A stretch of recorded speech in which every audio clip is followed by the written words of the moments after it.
mãe ao médico, vou se ausentar, então eu estarei aqui organizando a sessão hoje. E a dinâmica vai acontecer da seguinte maneira: cada comunicador terá de 15 a 20 minutos de apresentação e a gente deixa o diálogo para o final, né? Quem estiver assistindo também pode fazer perguntas.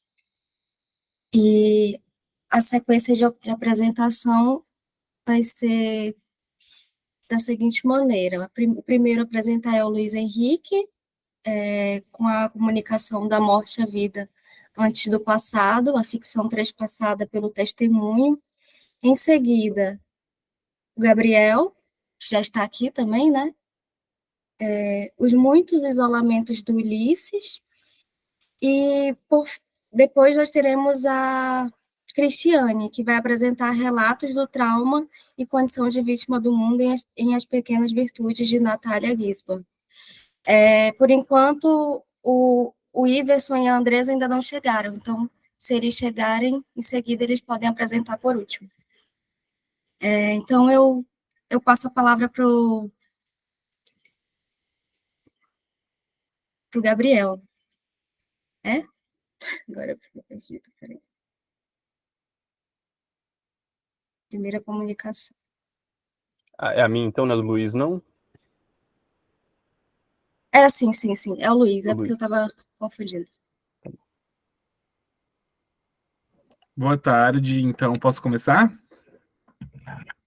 Só vou compartilhar aqui com vocês um slide que eu fiz. Compartilhar.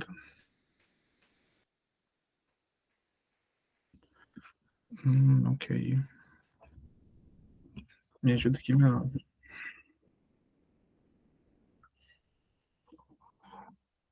Um minutinho só.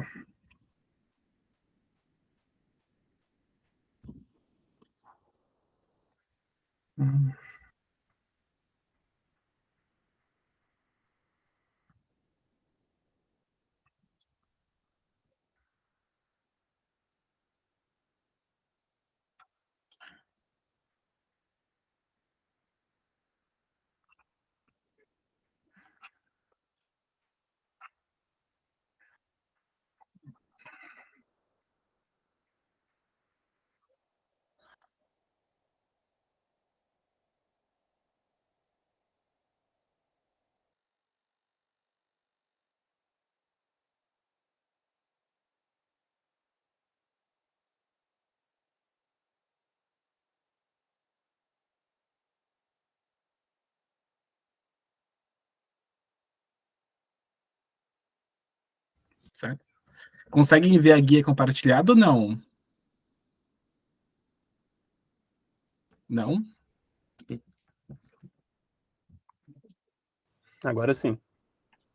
Agora sim, certo. Obrigado. Tá, sim. Obrigado, vice. Pois então, meu nome é Luiz Henrique, eu sou graduando de Letras, Português e Francês pela Universidade de Rio Grande, a FURG, na onde eu participo e sou bolsista de um projeto que é da minha professora e orientadora, Luciana Coronel, que a gente pesquisa como a ficção e a literatura está revelando e nos contando a respeito da ditadura. Então, é a ditadura dentro da literatura ali. A comunicação que eu enviei é Da Morte à Vida, Antes do Passado, a ficção transpassada pelo testemunho. Por quê? Da Morte à Vida, a questão, só dar uma breve explicada sobre o título, Da Morte à Vida, porque a literatura, ela faz esse movimento de narrar a respeito da ditadura de uma maneira literária, mas é uma maneira de persistir na vida e na sobrevivência. Na maioria dos livros que narram a respeito da ditadura, são pessoas que testemunham a respeito disso para elas continuarem sobrevivendo e perpassarem essa violência que foram infligidas a elas, né? Então, por isso que é Da Morte à Vida. Antes do Passado é a obra que eu vou apresentar para vocês, e a ficção transpassada pelo testemunho é o objetivo do meu trabalho, é mostrar como que o testemunho está presente dentro da ficção. Sendo assim, deixa eu ver se eu consigo aqui. Certo.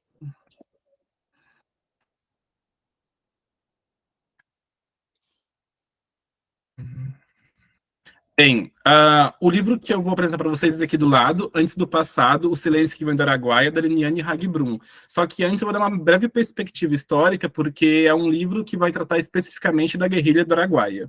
Então, a guerrilha do Araguaia acontece ali no ano 72 até o ano 75, e eu coloco ali a questão do PCdoB, porque havia um conflito interno dentro do PCB, Partido Comunista Brasileiro, em que alguns militantes acreditavam que eles deveriam apenas agir de forma passiva diante da ditadura, ou seja, apenas disseminar a filosofia marxista, enquanto outros pensavam que, além da disseminação da filosofia marxista, era necessário também pegar em armas e combater a ditadura. Então, há essa quebra. E os militantes acreditam que, além de disseminar a filosofia marxista, é necessário também pegar em armas e combater a ditadura de frente, criam essa guerrilha do Araguaia na região do Araguaia, mais especificamente na região do Bico do Papagaio. Muitos militantes do PCdoB vão até a guerrilha do Araguaia por uma questão de sobrevivência também, porque eles estavam sendo perseguidos nas grandes metrópoles, então eles acabam indo para lá para sobreviverem e também começarem esse projeto do PCdoB, que é um projeto de disseminação da filosofia marxista entre os camponeses da região. E, além disso, ajudas sociais aos camponeses, como criar postos artesianos, tratar a questão de saúde, dentistas ali na região do Araguaia, a questão de educação, etc. Mas também conseguir aliados para formar essa guerrilha armada e de combate contra a ditadura. O restante da questão histórica eu vou apresentar para vocês, enquanto no final eu leio os trechos. Então eu vou partir agora para o contexto do livro. Bem, então, o contexto da obra, Antes do Passado, O Silêncio que Vem do Araguaia, da Liniane Hagbrun. Então, a primeira coisa que eu coloco aqui nos tópicos é a questão do parentesco. A Liniane Hagbrun é sobrinha e afilhada de Silon Cunha Brum, que foi guerrilheiro no Araguaia. Então, o Silon, tio dela, foi o guerrilheiro. E a Liniane não conheceu o tio foi visto pela última vez no batizado da Liniane, depois nunca mais foi visto pela família. Na foto de cima, ele está presente junto com a mãe e com a tia, e na de baixo, ele é o homem à esquerda, enquanto da direita é irmão dele e pai da Liniane, e os que estão no centro são amigos deles. Então, a Liniane cresce em uma família que não fala a respeito do tio Silon por causa que eles estão vivenciando um trauma, há um momento ali muito turbulento e violento, em que não se sabe exatamente o que está acontecendo, onde ele está, as pessoas estão sumindo, as pessoas estão sendo mortas. Então, a Liniane cresce nesse silêncio ensurdecedor, mas ela consegue pegar pequenas coisas aqui e ali. E quando já adulta, em 2012, ela lança esse livro recontando a história, a trajetória do tio Silon ali na região do Araguaia. Eu coloco tio, sobrinha e avó, porque a avó, mãe do Silon e a avó da Liniane, é uma peça fundamental dentro do livro, porque o meu grupo de pesquisa, eu e minha orientadora, consideramos que a Liniane ela faz uma restituição simbólica do corpo do tio para a avó, que sempre esperou o retorno do filho, mas esse retorno nunca aconteceu. Porque quando a Liniane escreve o livro, a avó já é falecida, só que dentro do livro ela escreve cartas a essa falecida avó, e por meio dessas cartas, por meio dessa narrativa fictícia de uma carta a uma mulher já falecida, que só é possível dentro da literatura, a gente percebe todos os anseios da Liniane, a gente percebe por que ela está fazendo aquilo, a gente compreende a subjetividade dela, o esforço que ela coloca em cima desse projeto de restituir o corpo simbólico do tio a uma falecida avó já, porque ela diz em uma das cartas que aquela é a única maneira possível dela restituir o corpo à avó, a mãe do Silon, nesse caso. Então, por isso que eu coloquei o parentesco. Dentro da obra, há esse movimento externo e interno que eu coloco, que é o seguinte: o que seria o movimento interno?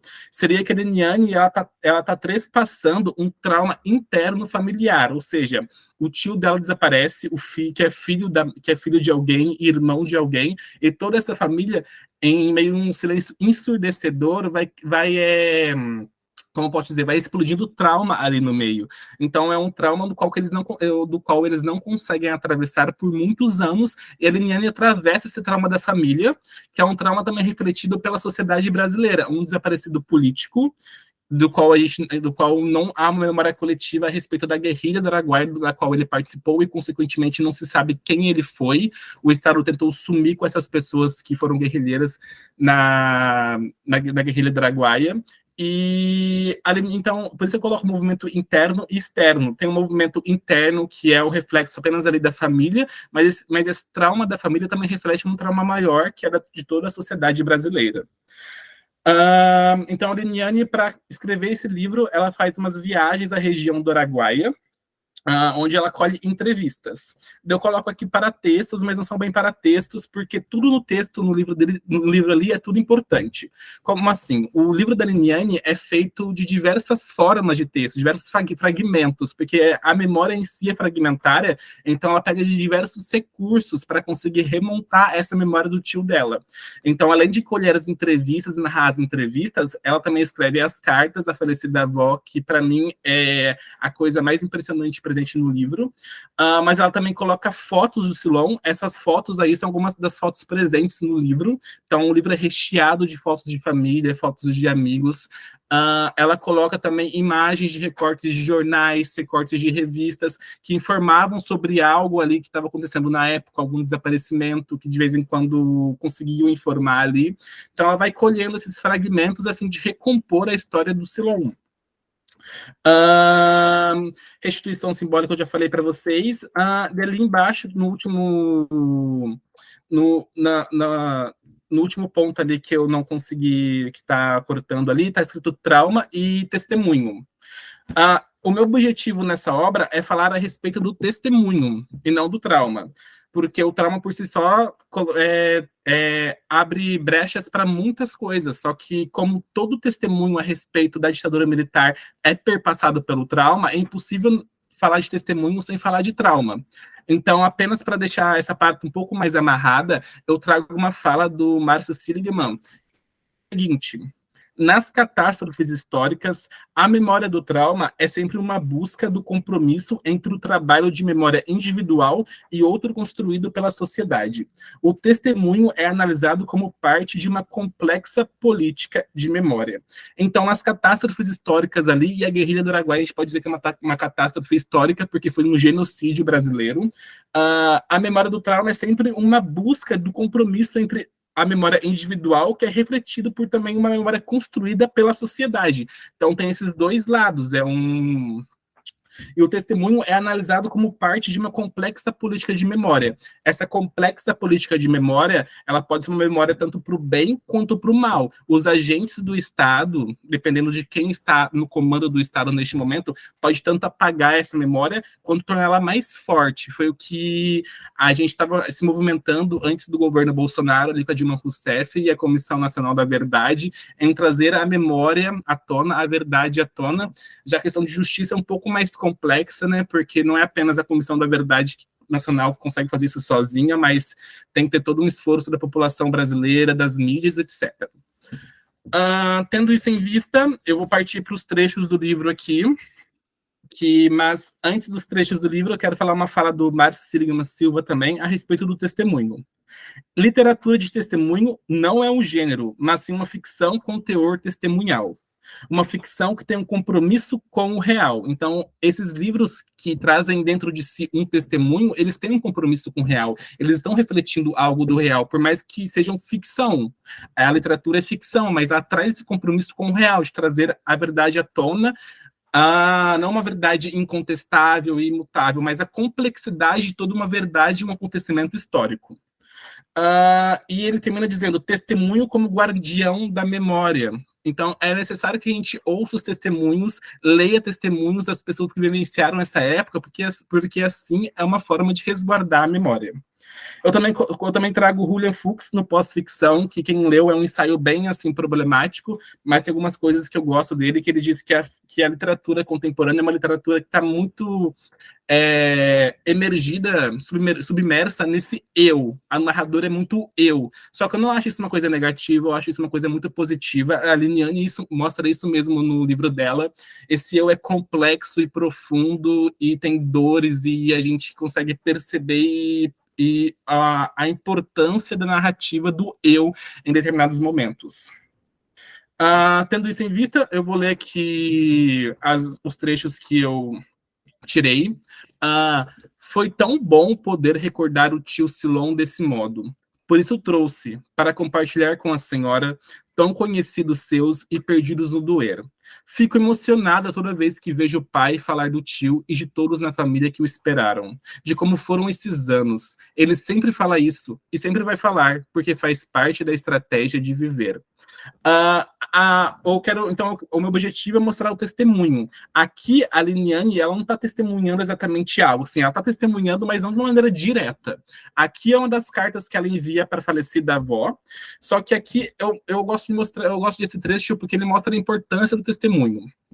Por isso trouxe para compartilhar com a senhora tão conhecidos seus e perdidos no doer. Perdidos no doer é toda essa complexidade do trauma familiar que a família do Silon vivenciou com o desaparecimento e morte dele. Fico emocionada toda vez que vejo o pai falar do tio Silon e de todos na família que o esperaram, de como foram esses anos. Ele sempre fala isso e sempre vai falar, porque faz parte da estratégia de viver. O testemunho, consequentemente, é fala e escuta. Então é necessário escutar e falar, porque isso é uma estratégia de viver. E por isso que eu volto agora no título, da morte à vida. Esse livro é uma estratégia de continuar vivendo e sobrevivendo em um país, em uma nação que nega uma memória coletiva, como a guerrilha do Araguaia, que é essas forças contrárias, né, que a gente tenta, né, a partir da literatura e da arte, fazer com que essa memória ressurja. Deixa eu colocar o próximo aqui. O próximo trecho é: Ryoko, naquele dia, o primeiro em que eu procurava tio Silon, onde os olhos de meu pai o haviam perdido, ia aos poucos filtrando minha visão. Por meio dela, dos feixes de sua memória, o lusco-fusco ia se desfazendo. Ryoko é uma militante do PCdoB, que conheceu o Silon quando o Silon estava na Grande São Paulo. O Silon saiu do interior do Rio Grande do Sul, foi para Porto Alegre, e de Porto Alegre foi para São Paulo. Então, ali em São Paulo, ele conheceu Ryoko. E eu gosto dessa passagem porque também mostra a importância do testemunho. Ryoko, naquele dia, ia aos poucos filtrando minha visão, por meio dela, dos feixes de sua memória, porque a memória, a narrativa de uma memória, de um testemunho, nunca é uma coisa contínua. Então, eu gosto de quando a Liniane fala que é feixes, porque é como se acendessem pequenas luzes em alguns lugares que fazem esse lusco-fusco se desfazer e a memória ressurgir aos poucos. Agora, nessa outra estrofe que eu vou mostrar para vocês... continua... Não, essa ainda está certo aqui. Saulo me convidou para dar uma volta no parque. Fizemos um breve passeio, lado a lado, a câmera nos gravando em diversos ângulos. Eu fazendo o papel de tio Silon, Saulo dramatizando ele mesmo 37 anos antes. Saulo também foi um militante do PCdoB que conheceu o Silon na Grande São Paulo, e ele foi irmão de Tuca. Tuca foi uma militante da guerrilha do Araguaia também, que foi morta e seu corpo nunca foi encontrado, assim como o corpo do Silon. Então, a Liniane encontra Saulo na Grande São Paulo e eles caminham pelas mesmas ruas que Saulo caminhava com Silon anos antes. Então, a partir da narração do Saulo e a partir desses caminhos que eles percorriam anos antes, que agora ela está percorrendo com o Saulo, ela consegue dramatizar o tio Silon, assim, estar no papel do tio Silon e conseguir sentir algo que ele sentisse naquela época, seus objetivos, os anseios de Silon para ter ido na guerrilha do Araguaia, para ter sido militante durante a ditadura. Agora, essa próxima estrofe, eu quero falar da importância, o que acontece quando não há testemunho. Foi tendo certeza, à medida que o tempo avançava e a ausência de palavras, vocábulos que dessem conta do sofrimento indizível, preenchia o ambiente familiar. O tio, a essa altura, tinha sumido. Suas feições esmaecidas fundiam-se à devoção da família grande aos pequenos silêncios. Mas não apenas eles. Pairava na casa dos avós a sensação de que alguém sempre estava observando o que fazia. Então aqui a Liniane narra uma lembrança dela quando ela era pequena, e que não se falava, ela sabia da existência do tio Silon, só que não se falava sobre Silon, a família se negava a falar sobre ele, quando falava era em pequenas coisas aqui e ali. E o Silon acabava sumindo naquele meio, mas não sumindo completamente, não se falava dele, ele sumia, daquele diálogo ali, mas sempre cutucava as pessoas, a dor continuava ali, a dor do trauma, do desaparecimento continuava ali. Agora aqui o próximo. Nessa cidade, todo mundo tem medo de falar. Todo mundo tem um medo muito maior, diferente, eu diria. Alguém andou espalhando por lá que nós, os familiares dos militantes comunistas, estamos preparando uma vingança. E por isso viajamos para lá de tempos em tempos. Não sei dizer o que considero uma revanche. Para alguns, acho que seria o olho por olho, dente por dente. Para outros, uma variante muito particular do que chamamos de justiça. Não aprenderam, vó, que justiça é responsabilidade do poder judiciário. Eu gosto dessa parte aqui porque a Liniane foge um pouco do trauma familiar e aqui ela narra quando ela foi para a região de Araguaia a fim de colher os testemunhos das entrevistas a respeito de pessoas que conheceram Silon, que vivenciaram aquela época. E lá ela encontra uma grande dificuldade em falar com aquelas pessoas, porque além do trauma familiar que a Liniane vivenciou dentro da família dela, há um trauma ainda naquela região que presenciou esse cenário de guerra, porque não foram apenas os militantes que sofreram na mão dos ditadores, dos militares, foi toda aquela região ali que também sofreu nas mãos deles, e é uma região ainda que está se cicatrizando, tem uma ferida aberta ali. Então, nessa cidade, todo mundo tem medo de falar, ou seja, todo mundo tem medo de testemunhar. E há uma lenda ali, pelo que ela conta, que os familiares dos militantes comunistas as pessoas daquela região acham que há uma vingança por parte dos familiares e coisa e tal, sendo que isso não é a questão, né? Agora, o último trecho que eu vou falar para vocês é esse. Seu filho Silon não foi enterrado, foi semeado, deixado em cima da terra como o grão que um dia vai germinar. O Silon, pelo que a Liniane conseguiu colher ali na região do Araguaia, ele foi morto na floresta e não foi enterrado. O corpo dele foi jogado ali no meio do mato, os animais remexiam o mato ali, remexiam o corpo dele ali. Então o Silon não foi enterrado. Então ela pega essa imagem horrorosa do Silon e transforma em algo bonito, que é o que a gente faz, o que a literatura e a arte faz, para a gente continuar sobrevivendo em meio a tanto horror, né? Então ela diz que o Silon não foi enterrado, foi semeado, deixado em cima da terra como o grão que um dia vai germinar. Como assim? Aqui, meu grupo de pesquisa e eu interpretamos que o seguinte: os testemunhos colhidos a respeito do Silon, esse movimento que a Liniane faz de reencontrar o tio, acaba fazendo que atualiza o tio também, faz o tio germinar nesse presente em que ele já não está presente, em que o corpo dele não está presente, o corpo dele não foi encontrado. Então é uma maneira do tio continuar por aqui sem realmente estar. E com esse trecho eu termino a minha fala. Essas aqui são as referências bibliográficas. E agradeço muito pela escuta de vocês, viu?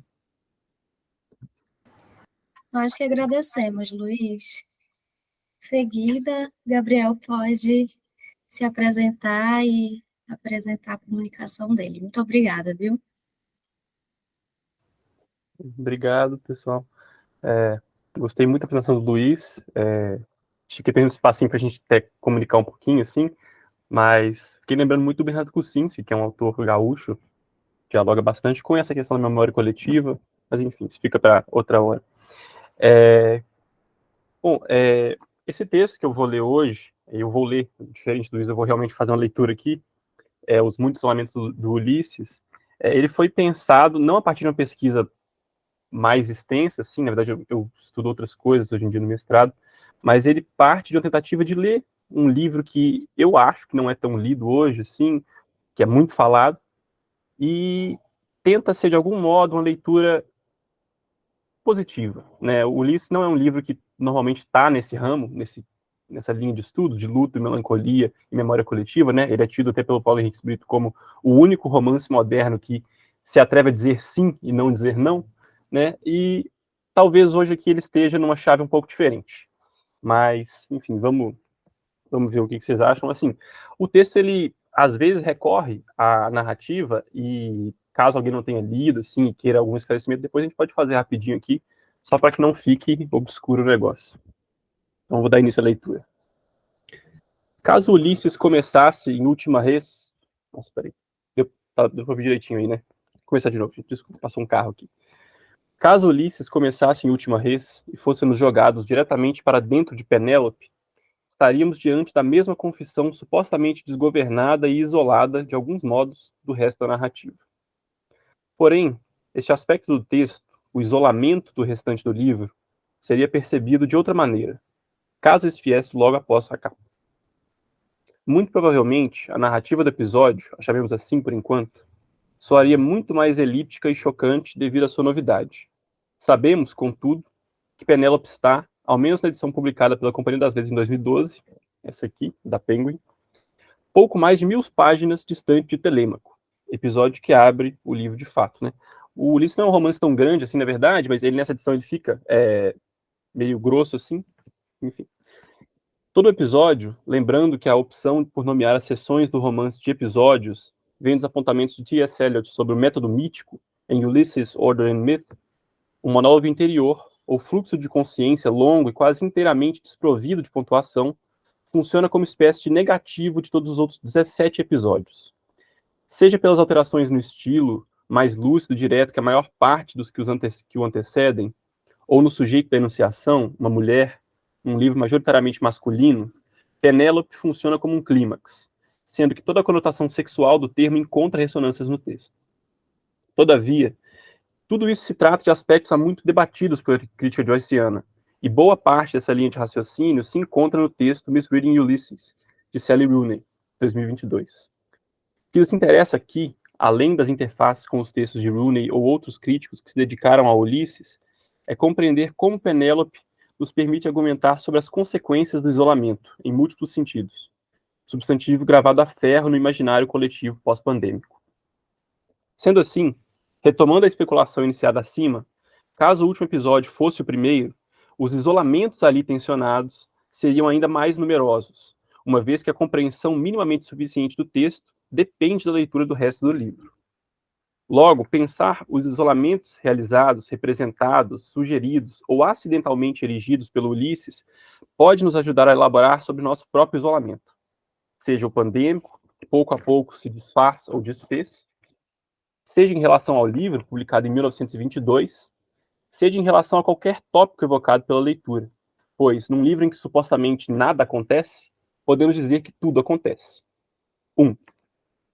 Rooney inicia sua conferência Misreading Ulysses com uma contextualização histórico-teórica quanto à repercussão do romance, indo de Walter Benjamin a Ortega y Gasset e a recepção inicial do livro, extremamente dicotômica, com seus polos nas considerações de T.S. Eliot, que já em 23 afirmava ser este um divisor de água, dizendo que esse era um romance a qual todos nós já devíamos alguma coisa, sendo que ele mal tinha sido lido ainda, e em Virginia Woolf, seria o outro polo dessa discussão no momento da recepção inicial. Ela é uma autora extremamente pautada em valores aristocráticos, não recebe bem, acha o livro vulgar, frouxo em muitos sentidos, enfim. Adiante. A autora abre espaço para sua intenção mais específica. Passado um século desde sua publicação, o Ulisses já foi lido de diversas maneiras por diversas pessoas com diversas intenções. A sua, portanto, é a de dar lugar a uma leitura que parta de uma mulher contemporânea, consciente de que a tentativa joyciana de representar a sociedade em que vivia não escapa completamente do machismo. Rooney, apesar de não negar a possibilidade, afirma ser difícil que o livro é feminista, por razões óbvias. Mas, mesmo pontuando críticas quanto ao lugar da mulher no livro, não o classifica como misógino. O que mais impressiona na desleitura de Rooney é que, se tratando de uma abordagem do texto que busca ressaltar o que podemos aprender sobre o livro de uma perspectiva feminina, o último episódio mal é mencionado.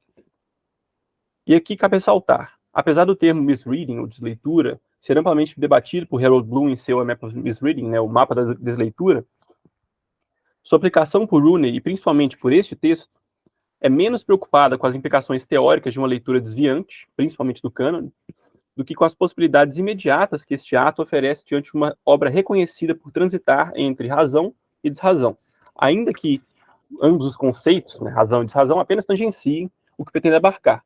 Um exemplo óbvio seria o História da Loucura, do Foucault, alguém que debate muito sobre esse tema. Apesar deste ser um ponto facilmente colocado como uma falha na leitura de Rooney, aproveitemos aqui o espaço para desdobrar alguns dos aspectos deixados de lado pela autora de Normal People.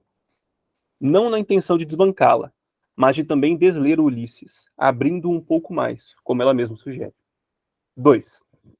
As mulheres estão, salvo o episódio Penélope, isoladas no Ulisses. Enfatizo o termo porque, apesar do visível esforço de Joyce em representar as mulheres de maneira verossímil, ao menos no episódio em questão, e em alguns poucos outros pontos do livro, seu esforço ainda está, por sua vez, isolado algumas décadas das contribuições feministas mais recentes que, pouco a pouco, vêm tornando a sociedade mais inclusiva. Elas estão isoladas da narração.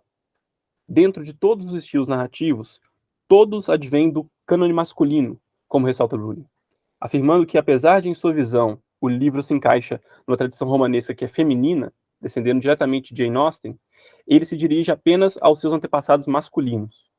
Muitos desses estilos narrativos são classificados pelo próprio autor em um de seus famosos esquemas para o livro como masculinos. Né? Se vocês pegarem qualquer edição do Ulisses, ela já vem impressa com um dos esquemas que o Joyce fez, onde ele descreve, tem o título do capítulo, alguns dos temas mais recorrentes, e no final ele classifica alguns estilos narrativos como femininos ou masculinos, sendo que feminino seria o único, o último, Penélope. Todos ele chama de masculino. Elas estão isoladas do protagonismo ou do antagonismo, até mesmo em arcos narrativos menores, com uma única ressalva para Circe, cuja dramatização de inspiração surrealista dificulta afirmarmos haver, ou não, nuances de protagonismo e antagonismo feminino. Em suma, isoladas de qualquer interesse que ultrapasse o sexual. As mulheres do Ulisses são as mulheres do início do século XX, suprimidas, silenciadas e isoladas de toda e qualquer relevância que não seja de gestar um bebê, de preferência um homem. Deste modo, passando por cima da ênfase no masculino, já abordada por Rowling, adentremos na questão que realmente nos interessa. A autora britânica toma os 3 personagens mais relevantes do livro, Stephen Dedalus, Leopold e Molly Bloom, como representantes de um espectro de gênero, sendo Dedalus o polo masculino, Molly o feminino, e Leopold Bloom como a confluência de ambos, o andrógeno, ou em termos mais contemporâneos, algo como não binário. Não que essa questão vai entrar aqui, mas só para ter um certo amparo aqui. O debate sobre a questão do gênero em si, porém, importa aqui menos que a estrutura do raciocínio de Rowling. O livro, ainda que de maneira complexa, como não seria se tratando de Joyce, trabalha em prol da desconstrução, ainda que o termo seja extremamente anacrônico, da própria ideia de gênero. Portanto, isso é sugerido por muitas pessoas que o Ulisses não só desconstrói a ideia de romance, mas também a ideia de sujeito, a ideia de gênero e muitas outras coisas, assim, muito antes da desconstrução freudiana sequer ser imaginado. Enfim. Nem é preciso ir muito longe. O simples fato da representação arquetípica do masculino e feminino extrapolar qualquer verossimilhança já evidencia isso. Apesar de Penélope ser uma ótima incursão pela mente feminina, aspas necessárias, e de Dédalus ser um personagem marcante, o único de fato verossímil dos 3 é o excêntrico Bloom. E é aqui que entra o papel de Penélope, e a surpresa da escolha de Rowling em não abordá-lo com calma. É neste episódio que o isolamento, em geral, é erodido. Como? Primeiro ponto. Passamos a saber o que de fato aconteceu no dia de Molly pela primeira vez. Ainda que, como Rowling menciona, o livro seja extremamente traiçoeiro em suas muitas formas de narrar, tornando debatível qualquer afirmação que se pretenda tornar definitiva. Neste momento, temos, pela primeira vez, isso é fato, acesso à perspectiva de Molly sobre o seu dia. Segundo, entramos na mente de uma mulher. Eu enfatizo as aspas aqui. Terceiro, as nossas ideias sobre tudo o que lemos até então entram em choque com o pedaço que faltava do panorama da diegese, que era norteado até Ítaca pela perspectiva masculina sobre feitos majoritariamente masculinos. Até mesmo a centralidade de Molly é elíptica. Quando começamos a ter acesso à sua realidade via Bloom, ou pelas falas de personagens secundárias sobre ela, que nunca ultrapassam a superfície de sua natureza sedutora, portanto, não nos ajudam muito aqui. A narrativa desvia. Desvio que, por sinal, simboliza grande parte do esforço do livro como um todo. Como um dos tradutores brasileiros da obra, Caetano Galindo, afirmou em um de seus cursos em ocasião do centenário do livro, é como se no momento que o adultério é supostamente consumado por Molly, se tratando possivelmente do ponto mais discutível do enredo do livro, nos abstemos aqui de endossar qualquer leitura definitiva, é como se nesse momento o livro sofresse um trauma e se dissociasse. O que justificaria a profusão de estilos e estratégias narrativas que se sucedem até o último episódio. Tentando rapidamente dar uma geral aqui do livro, é assim, o livro se passa todo em basicamente um dia, e até esse momento, o capítulo Sereias, a narrativa ela segue uma espécie de fluxo comum. E nesse momento, o livro fica extremamente difícil. É onde muita gente para de ler, e o livro se torna uma coisa absurda, e a explicação do Galindo é que é nesse momento em que o livro assume a dissociação total e começa a desviar do assunto. Vamos lá. Entretanto, é preciso lembrar que, apesar do apontamento de Galindo ser acurado, mesmo antes de Sereias, episódio que se passa no momento em que Boylan, o cara que vai acabar com tudo, vai até a casa dos Bloom para supostamente ensaiar com a soprano Molly. A Molly, ela é, na verdade, uma cantora de ópera, né? Eles estão ensaiando Don Giovanni, As informações que recebemos sobre ela são ínfimas e o próprio Bloom é evasivo em seus monólogos interiores. Logo, o arquétipo feminino está propositalmente isolado de nós. Por quê? Essa é uma pergunta que poderia receber infinitas respostas, e muito possivelmente nenhuma delas nos ajudaria a compreender que tipo de isolamento Ulisses de fato abriga.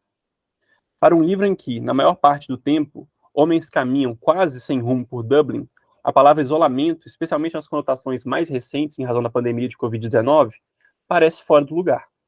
Contudo, não é difícil apontar, aqui e ali, dentro e fora da narrativa, a distância que há entre homens e mulheres, pais e filhos, vizinhos, crenças e sonhos. Comecemos pelo mais tátil deles. Enquanto há 17 episódios focados em homens, há apenas um sobre mulheres. Segurar uma cópia do Ulisses com um dedo separando Penélope do restante do livro revela o peso que está sob a perspectiva feminina no livro. Que eu fiz para que ficasse bem claro, assim. E, caso queiramos que isso adentre a leitura da narrativa, é como se esse fosse o peso de mais um dos muitos homens, ou de todos ao mesmo tempo, que se colocam, sempre sexualmente, sobre Molly. Mas, vale ressaltar, não queremos classificar Molly como submissa aqui. Na verdade, essa submissão poderia ser desbancada pela justaposição do arquétipo feminino e o limiar que Bloom é. O casamento de Poldy, apelido do Bloom, e Molly está, por sua vez, isolado do padrão da época. Outra face visível do isolamento, tensionada em Penélope, é a que diz respeito à comunicação. Não só ela parece falha no casamento dos dois, como ela parece estar enraizada na consciência. E aqui está, talvez, uma das maiores ênfases do Ulisses. A consciência masculina não é em quase nada igual à feminina. Não quer dizer que a consciência dos homens seja necessariamente diferente das mulheres na realidade.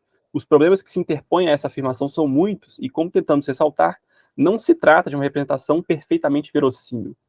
O ponto que tentamos desenvolver aqui é que as consciências feminina e masculina são polos arquetípicos entre os quais o livro circula, ainda que desigualmente.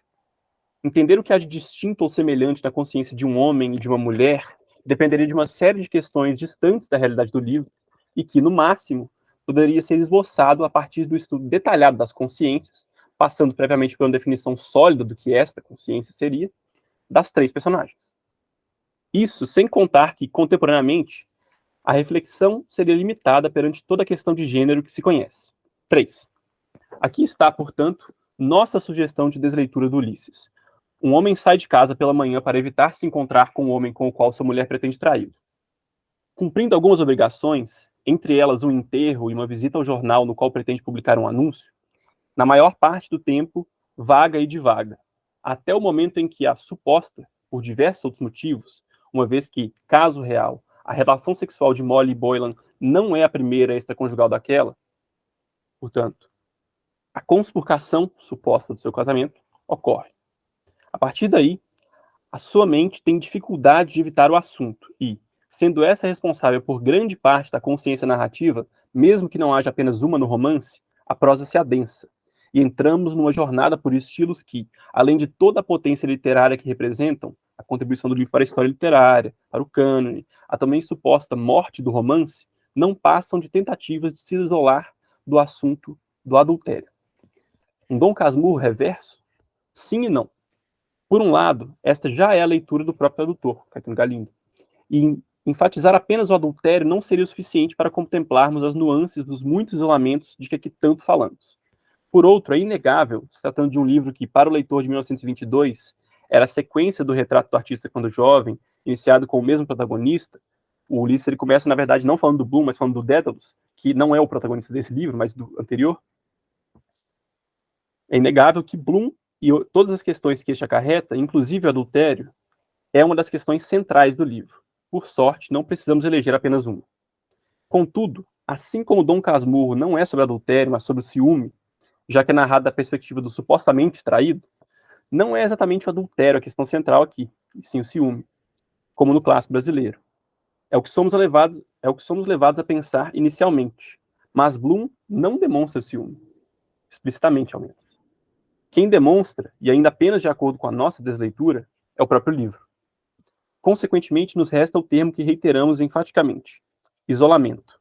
A questão central do Ulisses, caso queiramos, é o isolamento que se dá entre duas pessoas. O espaço que há entre eles talvez seja representado pela torrente de informações que o livro desaba sobre nós, que, por sua vez, é apenas o que se passa na cabeça e no dia de algumas pessoas. Nisso, o livro é bem verossímil. O isolamento de Molly e Bloom, e chega a ser irônico que a pequena conjunção e separe o nome de Molly de seu marido e transforme a sentença numa referência aos dois, vai se figurando em aspectos tão diversos como no nome daquela, que vai sendo chamada de Marion Tweedy, seu nome de solteira, ao longo da narrativa. Vale notar o que era considerado ofensa grave ao marido no século XX, ao menos no início do século XX. No aparente abismo que há entre as personalidades de ambos, nos diferentes apetites sexuais, tudo isso sem nem tocarmos em Dédalus. Não parece ter relação com o nosso passado recente ou presente. É aqui, de novo, que entra Penélope. 4. Primeiro, a mitológica. A Penélope de Homero é o arquétipo feminino por excelência. Isso ninguém há de contestar. Mas Molly não poderia estar mais diante da Penélope homérica, não? Talvez aquela sequer saiba que esta existe. Ambas estão isoladas, mas ao mesmo tempo integradas. A mortalha é tecida e destecida. Segundo, a romanesca. Pois não queremos aqui afirmar que Joyce matou o romance ou não. Molly é o arquétipo feminino humanizado. Entre aspas, porque devemos entender humanidade e apetite sexual como quase sinônimos aqui. A única distinção entre Penélope e Molly, além do período histórico e da localização geográfica, é que esta não hesitaria em se aproveitar de cada pretendente dos que se aproveitam, de forma masculina, ou seja, não sexualmente, já que feminilidade e sexualidade também funcionam como sinônimos aqui, da situação de Penélope na Odisseia. Terceiro, o episódio em si. Penélope, o monólogo onde Molly supostamente apenas confessa, vira o Ulisses de cabeça para baixo. Daí a sugestão de passá-lo ao início. O texto frenético se transforma na única prosa que conhecemos e entendemos. Ele deixa de ser prosa. Passa a ser quase pensamento. Mas são os pensamentos de outra pessoa, de uma mulher, escritos por um homem. Sim, e é exatamente por isso que é quase catártico. Passamos o livro todo lendo sobre homens indo para lá e para cá, pensando tudo o que é possível, por meio de todo tipo de escrita imaginável, e quando chegamos ao completo caos, a suposta ausência de estilo, não poderíamos agradecer mais. Por quê? Porque os 17 capítulos anteriores, ao nos aproximarem de Bloom, Dédalus e diversos outros personagens, de Dublin, da história da Irlanda, da história ocidental, da metafísica, de tudo que se possa imaginar, nos isolam daquilo que passamos o livro todo buscando. O que realmente aconteceu? É claro, Penélope não responde muito mais que o resto do livro, mas nos fornece, ao mesmo tempo, muito mais do que pensar e querer. Por exemplo, Molly passa o dia inteiro em casa e recebe apenas uma visita, enquanto Bloom passa o dia inteiro fora de casa, vendo e interagindo com muitas pessoas. Molly vive o 16 de junho de 1904, dia em que o livro se passa, como nós vivemos nos últimos anos, restritos a um pequeno espaço, enquanto Leopold Bloom desbrava Dublin em busca do que fazer enquanto sua mulher o trai. O que ele encontra, entre muitas outras coisas, como trair sua esposa de diferentes modos. O abismo não parece mais tão grande assim. Ficamos sabendo, além de muitas aventuras sexuais de Molly, muito do que queríamos saber desde que nos encontramos com ela em Calypso, onde não faz muito mais que murmurar. Entretanto, ainda há abismos e mais abismos entre nós e o Ulisses. Ainda estamos isolados e tudo o que compreendemos ainda parece nada diante do que queremos compreender. Talvez o isolamento seja apenas uma fixação minha, alguém recém-saído da pandemia. Mas não seria o isolamento uma ferramenta de leitura, ou ao menos de desleitura, magnífica? A palavra em si não denota o que é. O que isolamento é de verdade é o espaço entre dois objetos, seja lá o que isso quer dizer.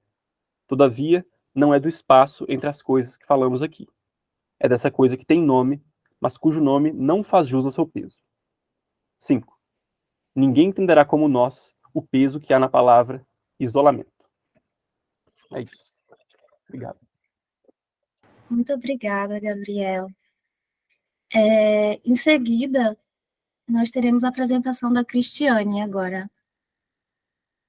O Iverson e a Andresa estão presentes? Chegaram? Oi, boa tarde. Sou eu, Ah, apenas. sim. É porque no início você não tinha chegado, aí eu tinha combinado que caso você não chegasse, poderia ficar por último. Mas já que você está aqui, então pode dar início à sua apresentação e a gente segue Tá. a sequência normal.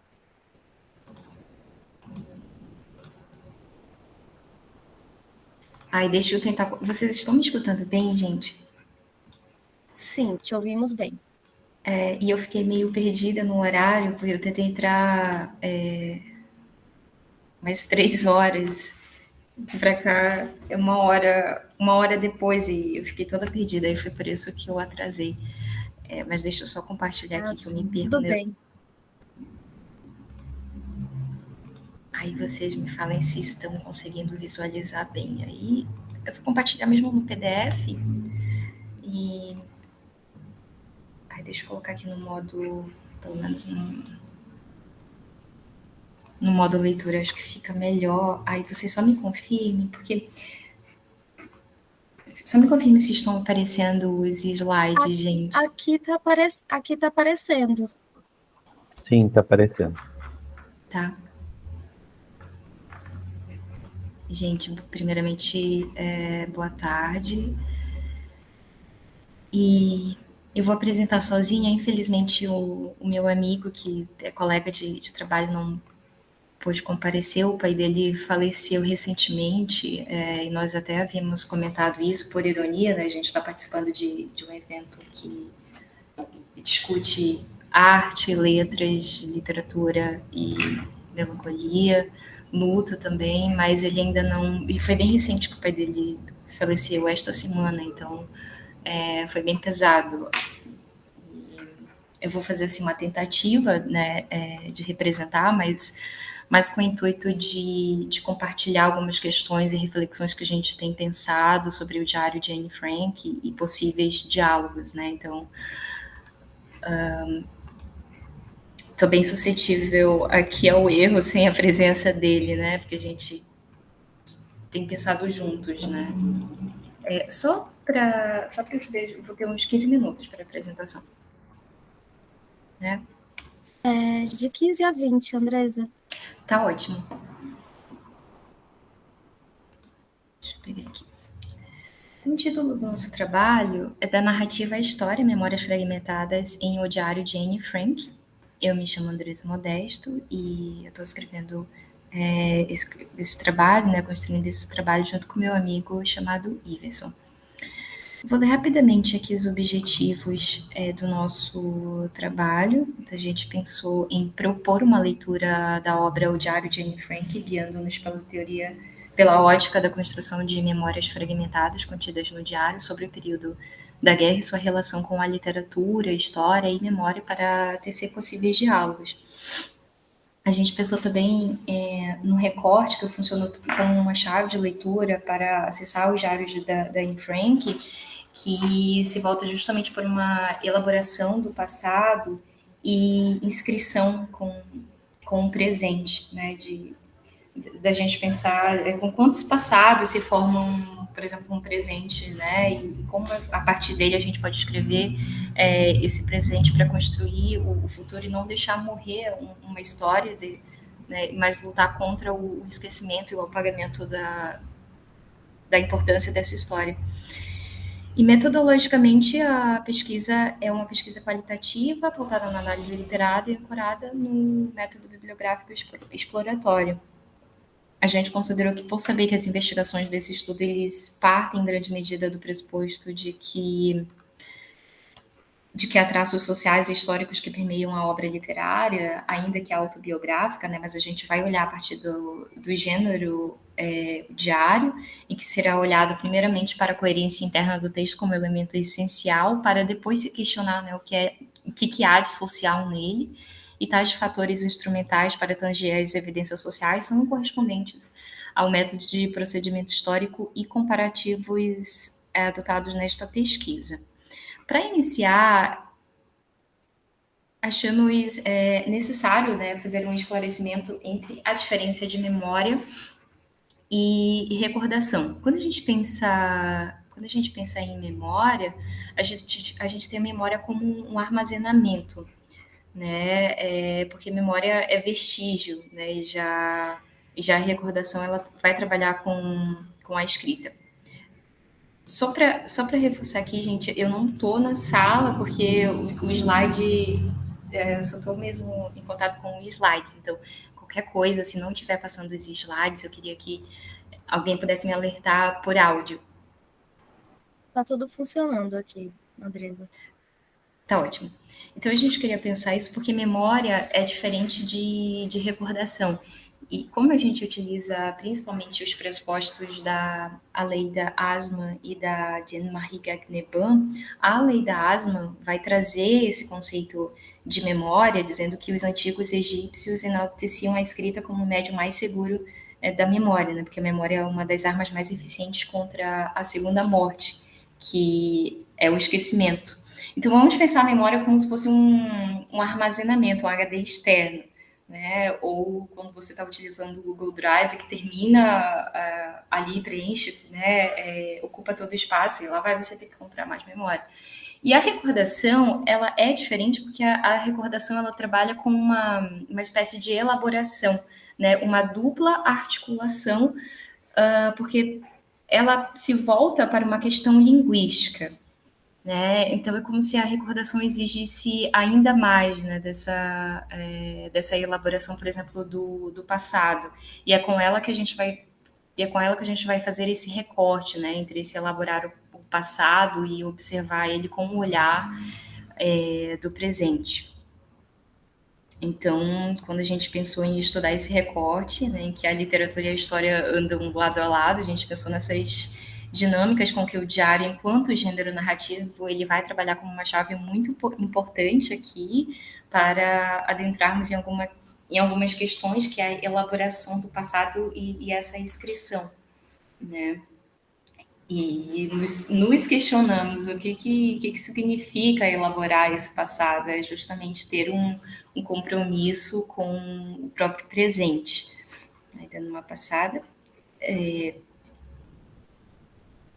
Eu organizei o trabalho, né, para não ser que a gente tem poucos minutos para falar, pelo menos 15 minutos, mas eu tentei fazer um resumo aqui e eu tirei ali um fragmento justamente do diário da Anne Frank e a imagem também ilustrativa mostrando o diário original. Eu retirei de um site, se vocês quiserem eu posso colocar aqui o site da Anne Frank.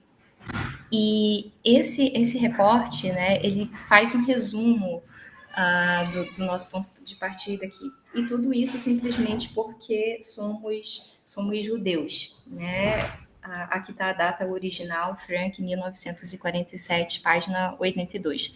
E coloquei também algumas datas que é uma trajetória, né, pela qual a Anne Frank, a gente vai pensar a trajetória, né, que a Anne Frank passou. Então, ela nasceu em 1929, ela nasceu em Frankfurt, na Alemanha, filha de Otto e Edith Frank. E em 1933, a gente vai pensar historicamente, né, acontecerá a tomada do poder pelos nazistas e o desemprego começou a ficar alto e a pobreza ficou severa na Alemanha. E era o período em que o Hitler e seu partido ganhavam mais vezes, né, adeptos e excluía os judeus da vida econômica, política, social e da cultura alemã. E o Hitler, ele odiava os judeus e os culpava pelos problemas do país. Então, ele aproveitou os sentimentos antissemitas desenfreados na Alemanha e o ódio aos judeus e a situação econômica precária fizeram com que os pais da Anne, o Otto e a Edith Frank, decidissem se mudar para Amsterdã, na Holanda. E porque o Otto ele foi o primeiro a desconfiar que, além da Anne, tinha a Margot, que é a irmã dela. Aí ela foi chamada na escola para fazer uma apresentação em um outro espaço. Então, a gente já percebia essa perseguição que estava começando. E e o Otto ele resolveu apressar um pouco essa ida para Amsterdã. E já em maio de 1940, os alemães eles ocuparam Amsterdã, e a partir de julho de 1942, as autoridades nazistas e seus colaboradores holandeses iniciaram a deportação dos judeus da Holanda para os campos de extermínio na Polônia, já então ocupada pela Alemanha, né? Então, só abrindo um parêntese, pensando nessas datas, né, entre 1942 e 1944, neste mês de maio, por exemplo, ele é marcado pelo aniversário de 80 anos do levante do gueto de Varsóvia, e muitos judeus ali naquele período, né, que estavam aprisionados em guetos no leste europeu, tentaram organizar movimentos de resistência contra os alemães. E, para tanto, eles se equiparam com armas de produção artesanal, e acho que conseguiu contrabandear para dentro do gueto, entre 1941 e 1943, né? E já em julho de 1942, a Anne e a família foram para um esconderijo com as outras famílias judias, né? E conseguiram viver no sótão de um prédio que ficava atrás do escritório da antiga empresa da família, por 2 anos apenas, né? Ao qual a Anne se referia em seu diário como anexo secreto. Aí eu vou colocar aqui só as fotos. Esse era o local onde a Anne passava mais tempo escrevendo no diário, e ela também dividia e compartilhava essa mesinha com... deixa eu só que sumiu aqui.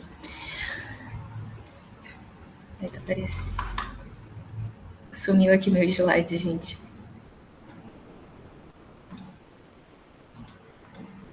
Não sei se está aparecendo aí para vocês. Aqui permanece aparecendo. Tá, voltou. Então, essa era a mesinha da sala compartilhada por Anne Frank e o Fritz Pfeff, que era dentista e amigo da família. Também tem os escritos originais do caderno, e também alguns recortes de pensamentos da Anne Frank. Ela tinha muito desejo de publicar os escritos dela, e entre eles a gente tem também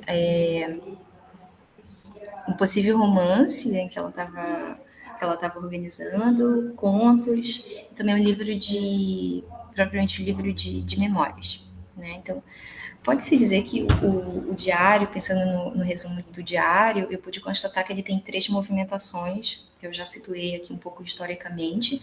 A primeira, apesar de curta, vai ali contar o início da fuga da Anne Frank para Amsterdã, e o segundo momento diz respeito à estadia da pequena judia e sua família no anexo secreto, junto aos relatos sobre as experiências afetivas e amorosas também. E o terceiro movimento tem uma extensão que nós consideramos que termina, na verdade, com um final paradoxal, né? Porque ele é em si, o diário, né, interminável, né? Termina com um profundo silêncio, período no qual a Anne Frank, que logo depois, 3 dias depois, ela é levada pelos soldados alemães para os campos de concentração em Auschwitz, e depois deportada para Berk-Belsen. Eu sempre me confundo com a pronúncia, né? Mas ela não morreu em Auschwitz, né? Ela foi falecer em Belsen, local onde ela e a irmã morrem por conta da contaminação, né? E por terem contraído o tifo, em um final que parece necessitar de um preenchimento por estar em profundo silêncio angustiante, né? Até hoje. E a Anne, ela vai nomear o diário chamando de Kit, que vai ser a sua amiga de papel e fiel interlocutora, vista como um meio falso e solitário de comunicação para a própria narradora do diário. Aqui eu inicio trazendo algumas reflexões, deixa eu só aqui, isso aí, que a Gagneban vai dizer. Ela se volta para a teoria benjaminiana para discutir a perda da experiência e a narração tradicional. E tem um ponto que nos interessou bastante, que inicia ali a partir da guerra, né, entre 1914 e 1918, e ela vai comentar que a perda da experiência acarreta num desaparecimento que tem a ver com o contexto do trabalho, que é o das formas tradicionais da narrativa, da narração, que tem sua fonte nessa comunidade, nessa transmissibilidade. E as razões dessa dupla desaparição provêm de fatores históricos que, segundo Benjamin, culminaram com as atrocidades da Grande Guerra. Sabemos que a Primeira Guerra Mundial foi somente a primeira parte desse processo.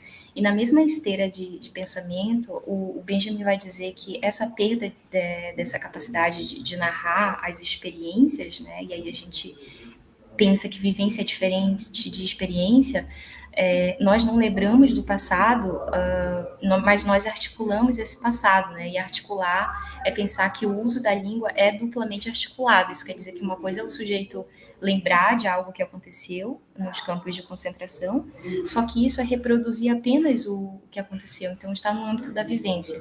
Mas quando passa por uma recordação, isso passa por uma interpretação linguística, e aí o sujeito tem a chance de transformar aquilo que aconteceu, né? Pensando nessa inscrição do presente ao olhar para esse passado.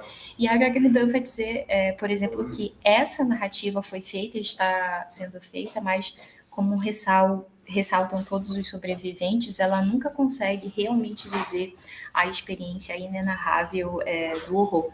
E recentemente, só para dar um exemplo, eu assisti a um documentário falando sobre a Anne Frank. Ele se chama Anne Frank Vidas Paralelas e tem na Netflix, e traz fragmentos do diário. Uma narradora vai ali descrever o diário da Anne Frank, e junto a essas narrações do diário terão também depoimentos e relatos dos sobreviventes que passaram ali pelos campos de concentração nazista.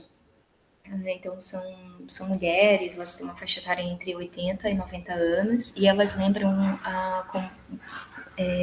com uma memória bastante viva, né, daquele período em que elas estiveram ali, ainda quando crianças.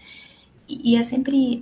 eu estava conversando com o meu amigo, né, enquanto a gente organizava o trabalho. É sempre duro a gente retornar a essas questões, a escrever, porque a gente fica com um sentimento de extrema angústia. E toda vez que a gente retorna com mais intensidade, né, sobre esse sentimento. E em um dos depoimentos, uma delas vai comentar que quando elas estavam numa fila para entrar nos campos, elas ouviram os soldados alemães com os cacetetes nas mãos, né, dizendo a seguinte frase: aqui vocês entram pela porta da frente e saem pela chaminé.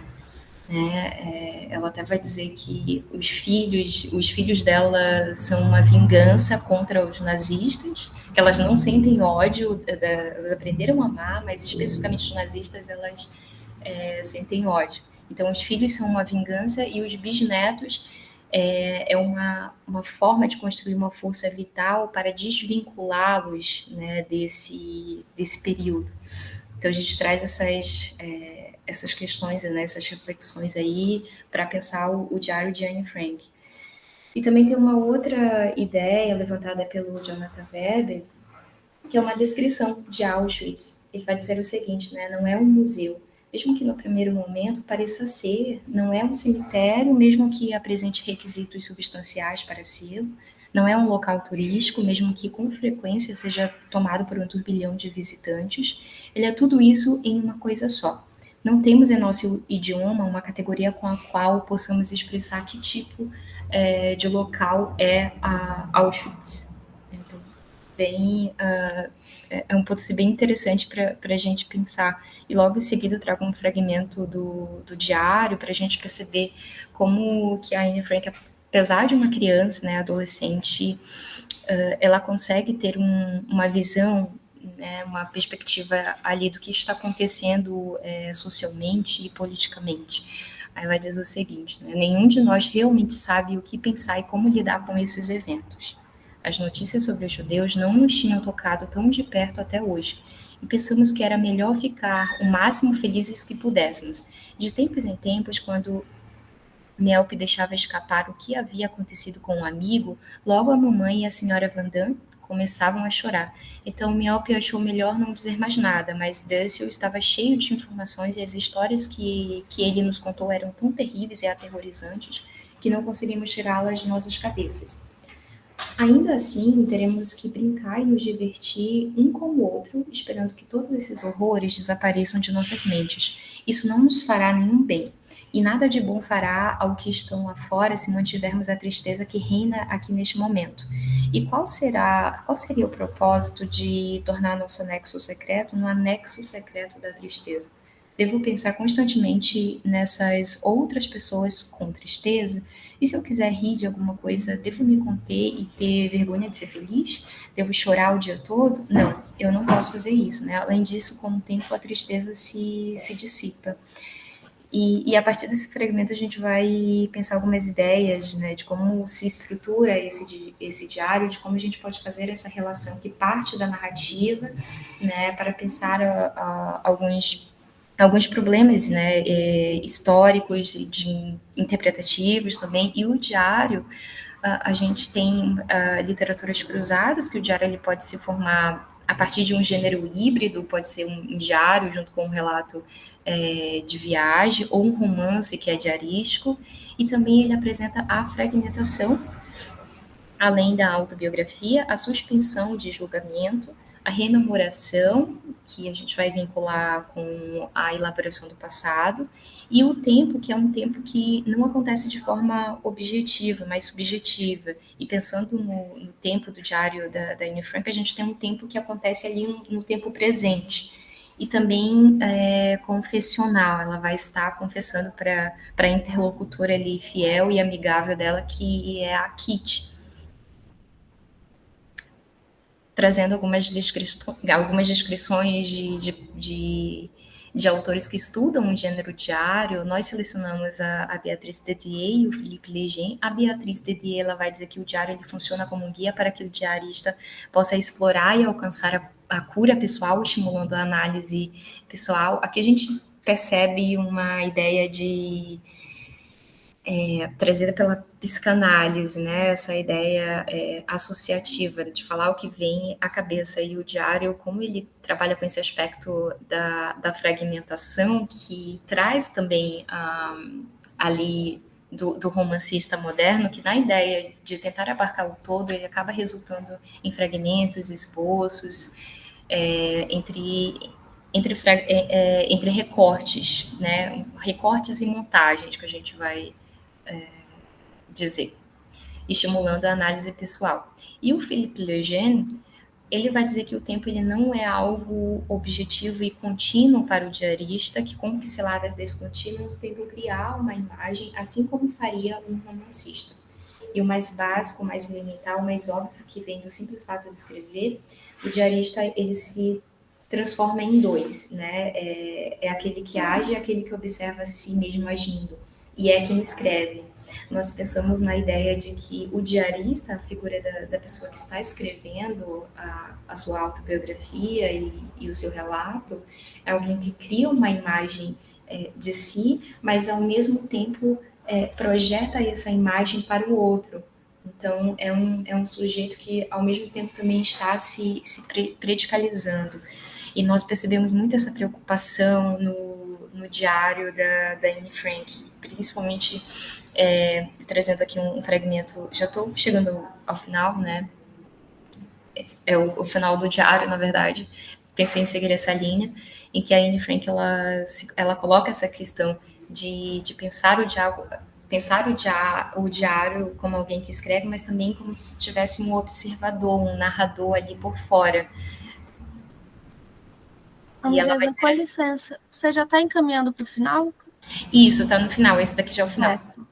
E ela vai dizer o seguinte: essa N fica quase sempre à espreita e empurra a outra. A que é muito melhor, mais profunda e mais pura. Você precisa entender que ninguém conhece o melhor lado de N, e é por isso que a maioria das pessoas me acha insuportável.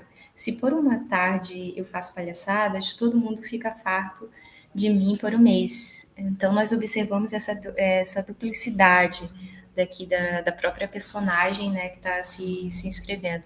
E no último, trazemos uma reflexão da Gacneban, que vai dizer o seguinte: só sei que até hoje o nome de Auschwitz, símbolo de Shoah, continua sendo o emblema daquilo que não pode, não deve ser esquecido, daquilo que nos impõe um dever de memória.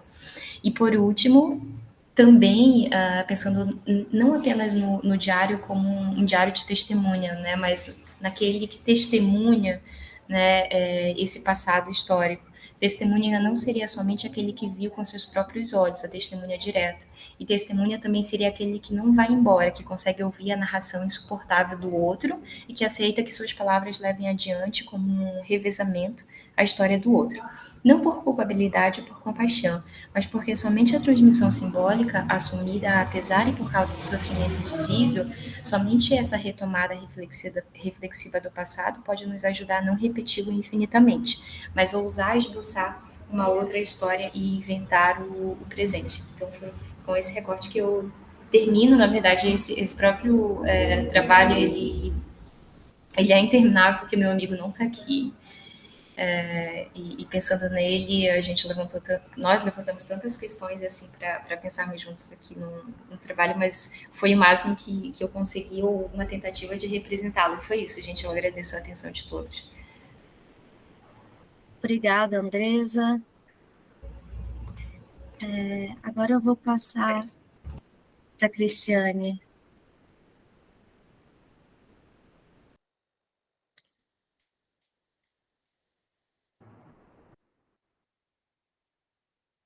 Oi, gente, boa tarde, tudo bem?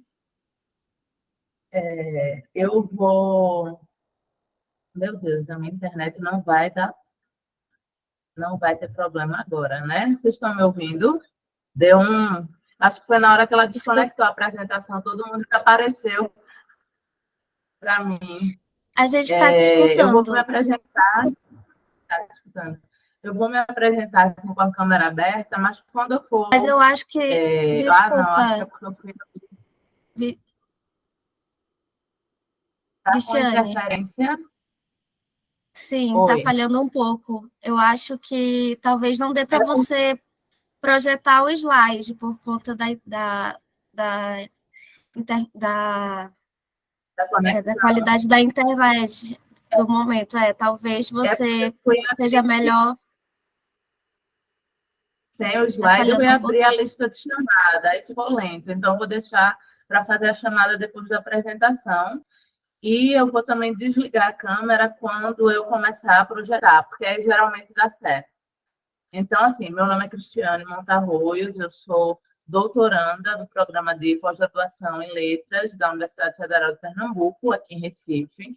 E aí comecei minha pesquisa ano passado, então ainda essa apresentação de hoje, ainda estou pesquisando e lendo mais sobre a autora, então são, né, hipóteses, algumas já confirmadas, outras ainda em andamento e em pesquisa. Então, vou projetar uma dúvida, Letícia. Quando você avisa 5 minutos, são 5 minutos de 15 ou de 20? São os 5 que faltam de 20. Então, perfeito, fico mais tranquila. Eu vou seguir os slides direitinho para não correr o risco de atrasar, até por causa do horário já da gente, tá bom? Então, eu vou seguir e se tiver alguma coisa para acrescentar, vai ser breve e a gente conversa depois.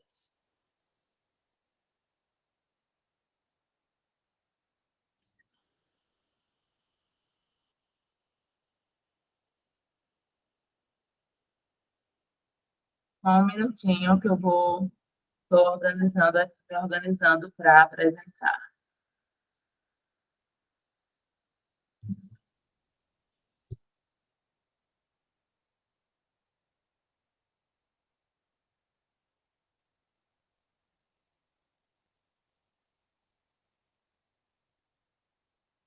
Vocês confirmam quando conseguirem ver, tá bom? Por favor. Certo.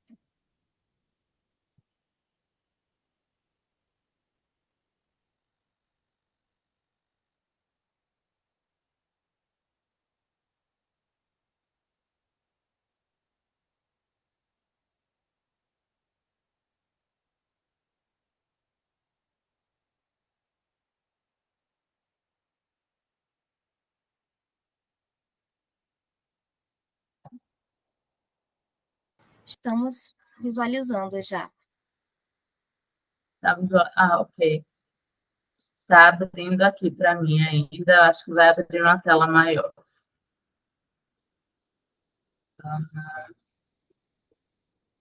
Ok, certo. Vou começar. Então, essa da imagem é a Natalia Ginzburg. Ela é uma autora, né, italiana, né, e eu comecei a pesquisar duas obras dela, mas hoje, que não são, a obra não é As Pequenas Virtudes, né, mas ela serve como apoio para a construção narrativa da autora. E aí, vamos lá para o próximo slide. Tentando passar. Passou, pronto. Então, a proposta da minha apresentação é analisar a elaboração do trauma, a memória e a resistência ao fascismo na Itália, na primeira metade do século XX, a partir da construção de personagens na condição de vítimas do mundo. Né? E como é que surgiu essa ideia de vítima do mundo? Né? Foi um epígrafe de um texto, né, de Célio Silva, que diz o seguinte: não é verdade que ele, o deportado que retorna, pode ficar quieto e esquecer. Eles precisam se lembrar primeiro. Ele tem que explicar, tem que contar, tem que dominar esse mundo do qual foi vítima. Então, a partir dessa epígrafe, eu fiquei pensando no papel de alguns personagens da Natalia como vítima do mundo. E, além disso, também pensando, né, nessa necessidade, por quê? Pensando na necessidade vital de escrever diante do trauma, né? E é isso que a escritora Natalia Ginzburg faz ao escrever, por exemplo, os romances Todos os Nossos Ontens, que foi publicado pela primeira vez em 52, Léxico Familiar, foi publicado em 63, e os ensaios da obra As Pequenas Virtudes, que foi publicado em 62, mas abrange um período, né, anterior ao ano de publicação, que eu vou mostrar mais à frente. Então, assim, a tragédia das personagens de Ginzburg está no mesmo plano da tragédia coletiva, entre o fascismo de Mussolini e a Segunda Guerra Mundial. E aí eu cito Ginzburg em As Pequenas Virtudes. Nossos personagens falam assim para enganar o silêncio. Falam assim porque não sabem mais como falar. Pouco a pouco vão emergindo as coisas mais importantes, as confissões mais terríveis. Você o matou? Sim, matei.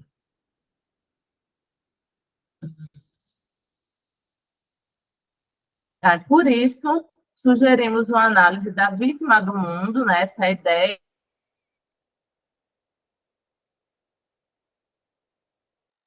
né?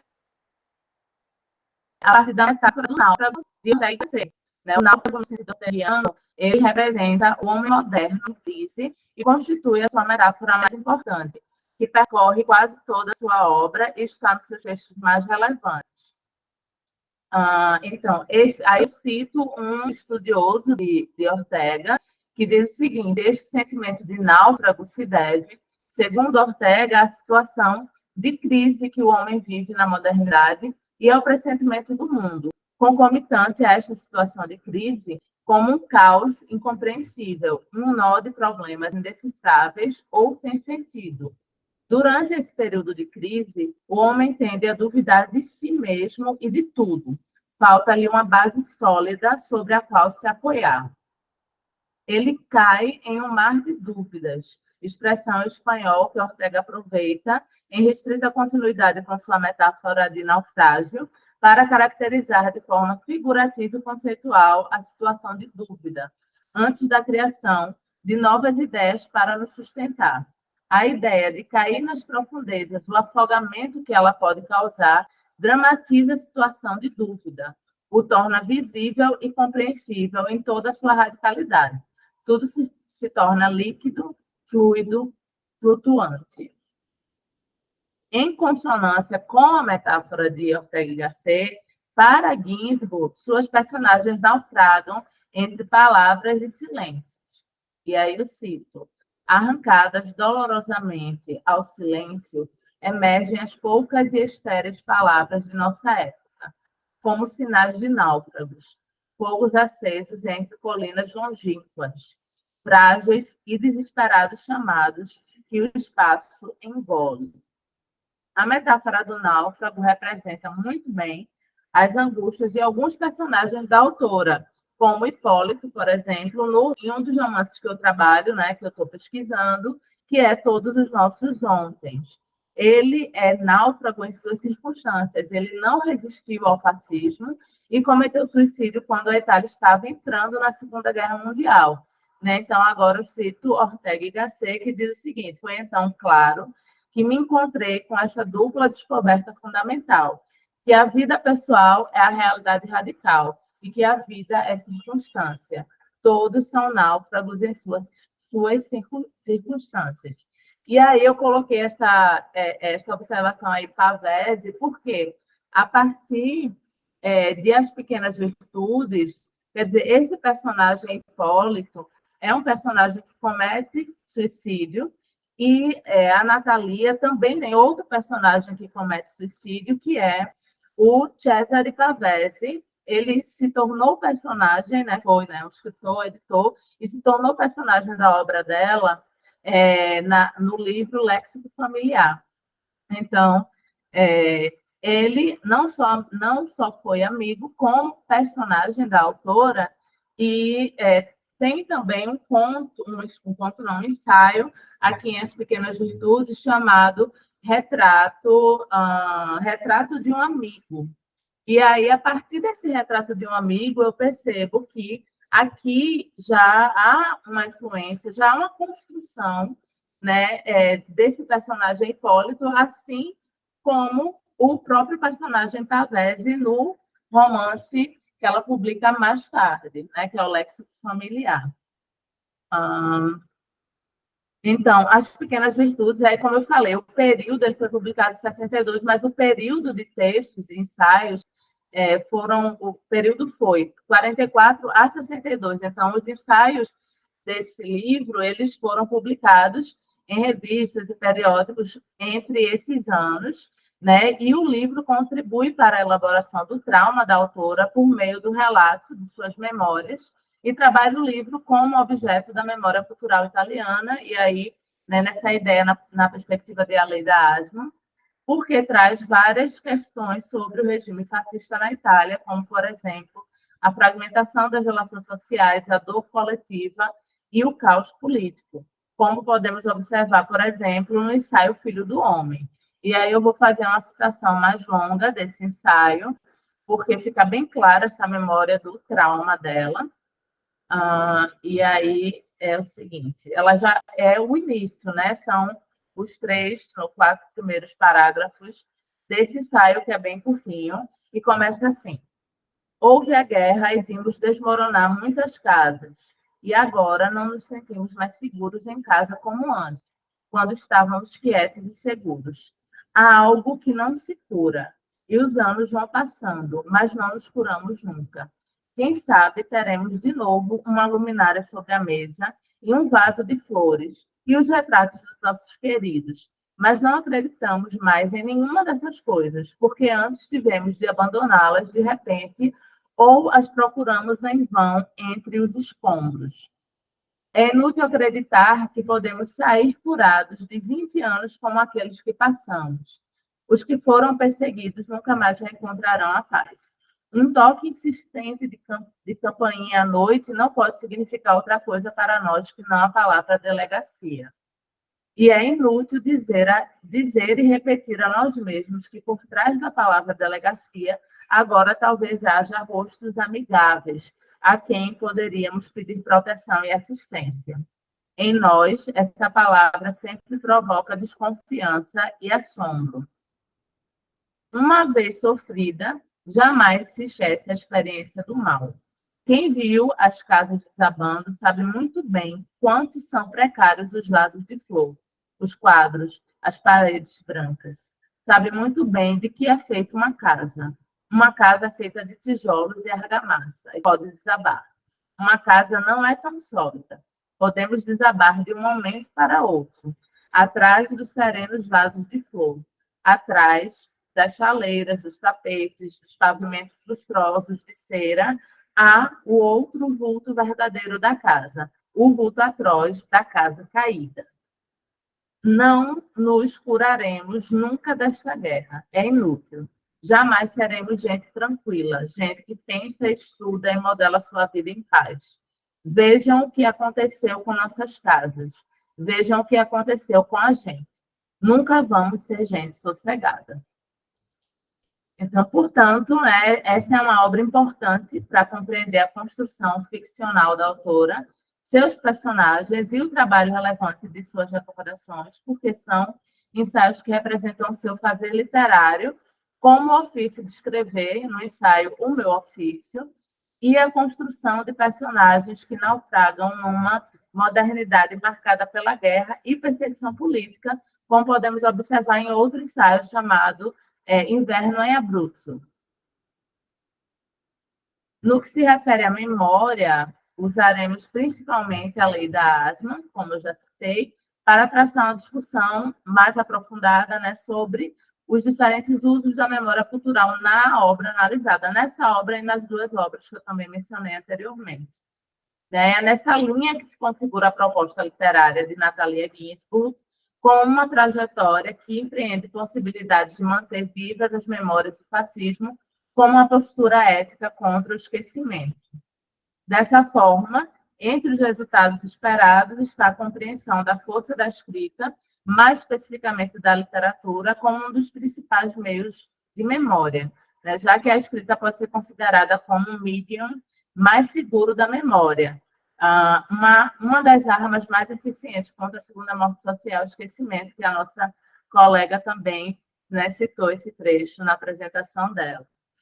E, portanto, né, concluindo agora, acreditamos que as obras de Ginzburg, como as pequenas virtudes, podem ser entendidas como objetos de recordação, empreendimentos da memória cultural que promovem uma recordação ética comprometida com a resistência antifascista. Ademais, vai contribuir com uma tradição de estudos ampla ao pesquisar as possibilidades de análise entre a metáfora do náufrago e a elaboração do trauma a partir da recordação de regimes fascistas, assumindo o desafio que nos estimula a encontrar novas perspectivas que contribuam para as reflexões sobre esses temas na literatura do século XX. E é isso, gente. Eu acho que a minha preocupação é não ultrapassar o tempo, né? Seguindo direitinho aí os slides, eu tenho essas 2 páginas de referências, né, do que eu trouxe para vocês. E se tiver mais alguma dúvida, alguma questão, a gente vai conversar agora, né? Isso. Muito obrigada, Cristiane. Eu gostaria de agradecer a comunicação aqui de todo mundo. E agora é o momento que a gente vai abrir para diálogo. Esqueci de avisar aqui no chat, mas se alguém que está aqui assistindo, que não esteja comunicando, quiser fazer alguma pergunta, pode deixar aqui também. Senão, vamos entre nós. Alguém quer começar falando? Fazer alguma pergunta, alguma contribuição? Queria comentar a primeira comunicação, a do Luiz, né? Que ele fala sobre esse teor testemunhal. Ele ainda está aqui? Tô sim. Ele fala, sim, oi, Luiz, sobre o teor testemunhal, né? Eu não conhecia a obra que você apresentou, mas eu lembrei de uma obra de uma escritora brasileira chamada Maria Pila, que chama Volta Semana que Vem, que ela fala um pouco nessa narrativa que ela constrói, memorialista, tem um pouco da questão da ditadura aqui do Brasil e da Argentina. E tem essa característica do fragmento, assim como você falou também, não tem uma linearidade, né? As memórias são narradas de forma que não são lineares, e E há algumas questões que a gente vai... Porque a gente, quando lê uma obra de terror testemunhal, a gente vai investigar para saber o que aconteceu, né? De fato, para tentar encontrar essa linha tênue entre ficção e real, né? E o Seliman Silva fala que esse real ele precisa ser lido a partir da chave freudiana do trauma, né? Então, há um limite aí também desse real. E aí eu queria saber se você... como é que você pensa isso dentro dessa obra também, essa questão do limite entre a ficção e o real, se você reflete sobre isso? Bem, eu com a minha orientadora, a gente brinca, né, que o seguinte, que o pessoal da história fala que o nosso livro é muito literário e pouco histórico, e tem gente da literatura que fala que o nosso livro é muito histórico e pouco literário, né, que é essa coisa que a gente estuda. E quem lê esse livro que eu tô pegando, a Leniane Hagbrun, pode pensar que é praticamente histórico, mas como eu narrei ali, tem, como eu falei, tem a questão as cartas ficcionalizadas para a avó dela, tem toda uma questão subjetiva dela.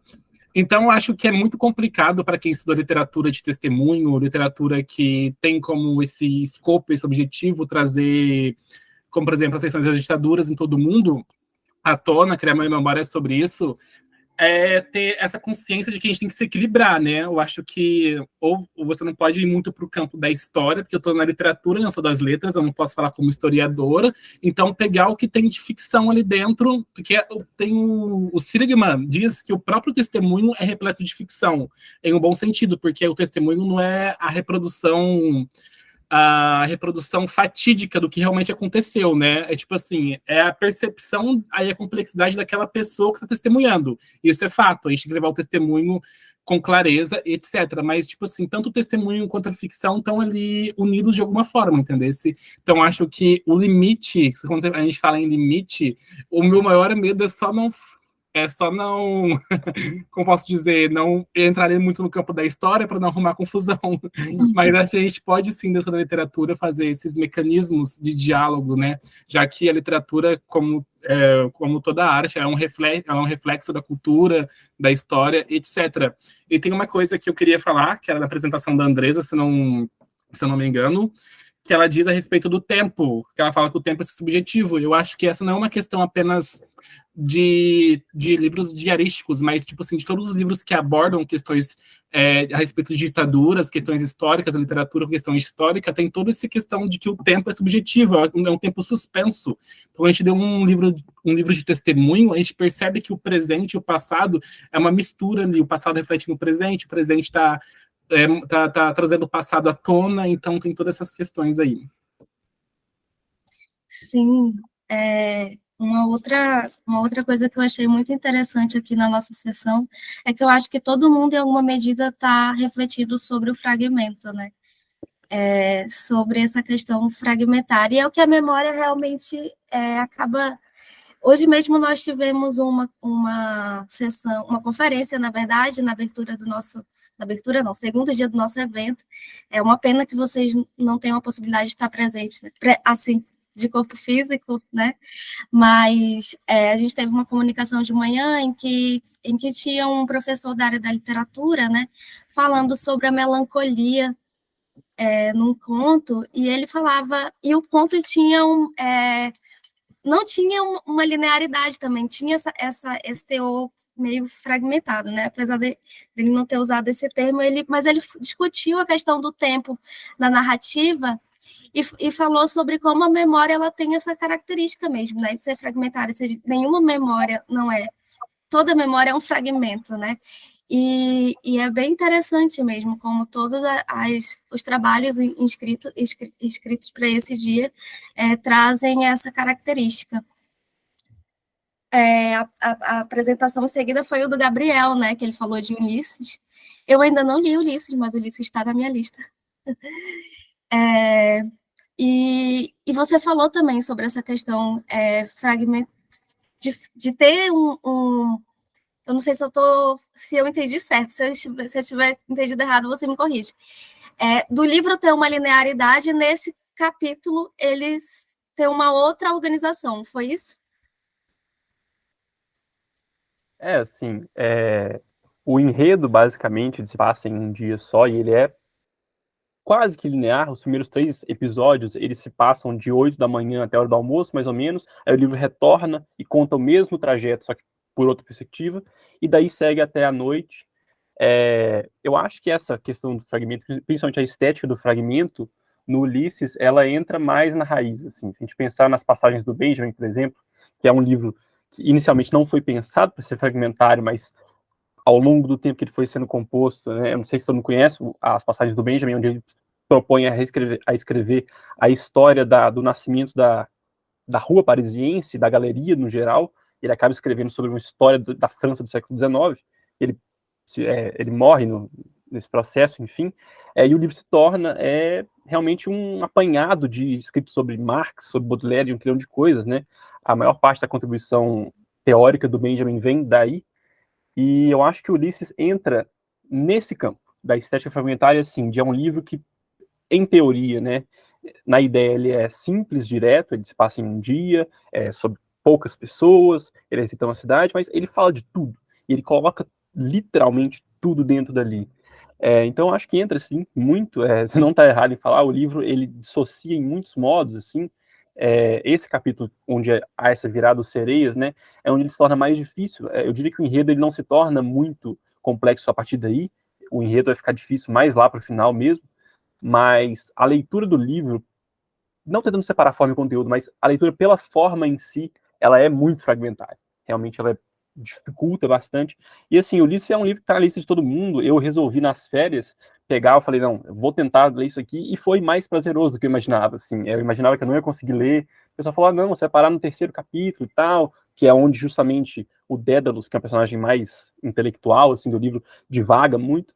Mas, enfim, era uma tentativa de abrir esse livro um pouco, porque é um livro realmente muito prazeroso, ele pode ser, pelo menos, assim, né? E muito por essa chave de entender essa fragmentação, assim. E é interessante você trazer também essa desleitura, né? Como você falou, a gente não pode fechar a obra, né? A obra está aberta ao mundo, aos leitores, e é interessante que você traga uma outra perspectiva, né? Trazendo uma outra, dando ênfase a algum capítulo do livro que talvez não tenha sido observado com algum detalhe. Eu gostei muito da apresentação. E Obrigado. em seguida, quem foi depois? Foi ela saiu da Andresa. A Andresa saiu, né? E agora a Cristiane. Cristiane, você também. Eu queria também entender como é que você percebe essa questão da relação de ficção e real com a obra da Natália. É Natalia, né? A pronúncia é Natalia, né? Natalia, a pronúncia dela é Natalia. Eu também, quando aprendi isso, fiquei em choque. Mas é porque não tem acento, né? Então, chamam Natalia. E aí eu aprendi isso com o pesquisador dela, né? Inclusive um dos tradutores dela aqui no Brasil. Fiz um curso com ele. E respondendo a tua pergunta, essa questão da ficção, né? Do real e da ficção, né? Fato, ficção, né? Eu penso muito nessa elaboração da linguagem, por exemplo, citando, né, Todos os Nossos Ontem, que foi a obra, né, publicada na década de 50, né, 52, e Léxico Familiar em 62. Então, por exemplo, eu percebo que há um trabalho de elaboração diferente da linguagem. Por exemplo, no primeiro livro, de 52, ela escreveu em terceira pessoa, né? E no segundo livro, ela escreveu em primeira pessoa. Então, o distanciamento do trauma, né, do fato, do que aconteceu, ajudou, né, como o trabalho com a linguagem e com a memória, né, tanto que ela escreveu essa obra em primeira pessoa, né, o Léxico Familiar, e aí aprofundou, digamos assim, essa memória do trauma dela, mas de outra forma, sem tanto distanciamento, como no livro que ela publicou em terceira pessoa. Né? Então, acho que quando ela escolhe essa terceira pessoa, né, também as personagens que eu percebo similaridade entre as personagens do Léxico Familiar, que são inspiradas. É muito interessante isso, a tua pergunta. Eu vou esse aqui é o livro, não sei se vocês já leram, ele é um dos mais famosos dela aqui no Brasil. Mas ela brinca com isso, de fato, realidade. E aí, se assim, ainda der tempo, eu poderia ler um trechinho do... Ela escreve uma advertência, eu acho muito interessante isso. Em alguns livros, ela escreve uma advertência, dizendo como se fosse um fato ficcional, né, de como a gente deve ler a obra. Né? Então, respondendo à tua pergunta, ela diz, assim, vou ler 2 trechinhos bem interessantes desse trabalho dela com ficção e realidade, né? Que diz o seguinte, neste livro, lugares, fatos e pessoas são reais. Não inventei nada. E toda vez que, nas pegadas do meu velho costume de romancista inventava, logo me senti impelida a destruir tudo que inventara. E ela diz, os nomes também são reais. Ao sentir, escrevendo este livro, uma intolerância tão profunda para com qualquer invenção, não pude mudar os nomes verdadeiros, que me pareceram indissolúveis das pessoas verdadeiras.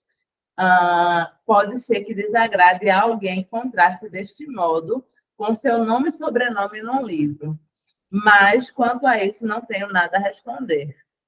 Né? E aí tem um trechinho dessa advertência que ela diz: embora extraído da realidade, acho que deva ser lido como se fosse um romance. Ou seja, sem exigir dele nada mais ou a menos do que um romance pode oferecer. Né? E aí ela fala dessa questão, né? De usar as pessoas reais e, para terminar, né, ela justifica, ela cita a questão da memória, falando, e fala sobre a seleção da memória, né? Por isso que eu digo, é uma seleção, uma escolha linguística, seleção que parte da seleção mesmo natural da memória e também das escolhas. Né? E ela disse, nele também há muitas coisas que eu lembrava e que deixei de escrever. E, dentre essas, muitas que diziam respeito diretamente à minha pessoa. Que ela não escreve, ela escreve em primeira pessoa, mas não sobre ela, né? Sobre a família dela, né? E os amigos próximos. Né? E aí ela termina dessa forma, né? Dizendo que esse livro é fruto da observação, né? Que, em parte, é um livro do que ela desejava escrever desde criança, né? Porque, e aí, a seleção da memória. Né? Devo acrescentar que, no decorrer da minha infância e adolescência, propunha-me sempre a escrever um livro que contasse sobre as pessoas que viviam, então, ao meu redor. Este, em parte, é aquele livro, mas só em parte, porque a memória é lábil, né? Escorregadia, e porque os livros extraídos da realidade frequentemente não passam de tênues vislumbres e estilhaços de tudo o que vimos e ouvimos. Obrigada. Imagina. Vocês querem fazer algum comentário, alguma pergunta uns aos outros? O Gabriel começou falando que queria comentar o trabalho do Luiz, se quiser falar um pouco. A gente pode falar, Luiz. Desculpa, viu? Eu só queria responder a pergunta do Alexandre, que ele fez ali nos comentários. E eu agradeço muito pela pergunta, porque eu acabei de falar aqui que o testemunho pode ser preenchido por ficção, e eu tenho medo de fazer essa afirmação, embora ela seja verdadeira, porque é uma afirmação que pode ser usada para o mal, né? A gente pode desacreditar uma vítima que sofreu uma tortura e que está testemunhando a partir dessa afirmação, né? Só que é uma afirmação no sentido de que o testemunho não é reprodução fatídica do que realmente aconteceu, entendeu?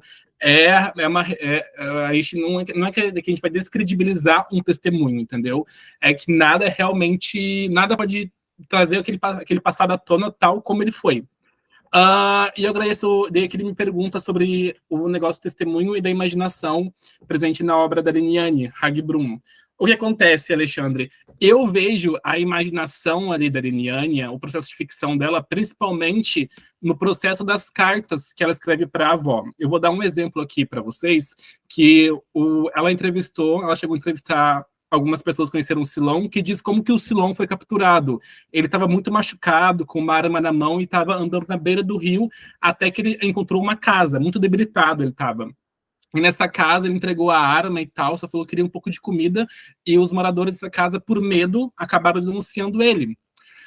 Só que nesse processo o que a gente tem são esses fatos. Ele foi capturado assim, tal qual assim. Só que a Liniane, já que ela não tem como saber o que o tio estava sentindo no momento, como o tio estava machucado, como ele estava andando, se ele estava quase zonzo, caindo, morto ali, ela acaba ligando esses fragmentos com a imaginação dela. Então, ali ela acaba num processo de subjetivação dela em intuição. Intuição é um processo muito importante para a literatura, por mais que na academia, de vez em quando, seja assim renegado, né?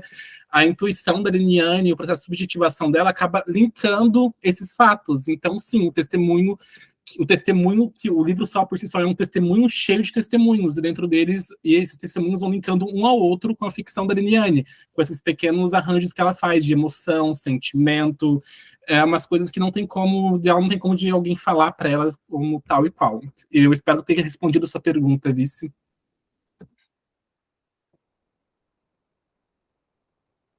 Eu acho que a sua resposta dialogou muito com a da Cristiane, né? Esse papel da criação mesmo da literatura, né? Que é isso que torna aquele texto literário, né? É o trabalho com a linguagem, né? Trabalhar esse real, né? Esse mundo referencial dentro, a partir de uma linguagem, né? De uma estética.